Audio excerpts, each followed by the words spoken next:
अस्सलाम वालेकुम। मेरा नाम रबिया अशरफ है। मैं सेकंड ईयर की स्टूडेंट हूँ और अब बीएस में एडमिशन लिया है। ये फ्री जो वक्त था इसमें कुछ करना था।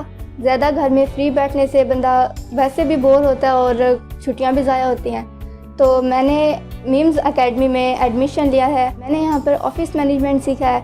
बहुत अच्छा इदारा है, बहुत कुछ सीखा है यहाँ से। स्पेशली टीचर्स बहुत काइंड हैं, बहुत हार्ड वर्किंग हैं, माहौल भी बहुत अच्छा है और मैंने यहाँ से अपनी ज़िंदगी में बहुत अच्छा एक्सपीरियंस लिया है।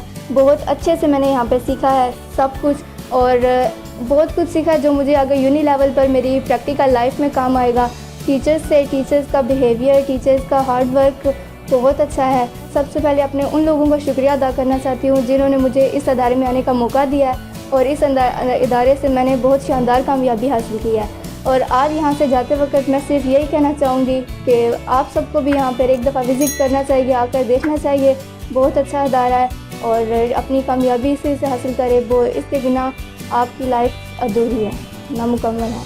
Thank you.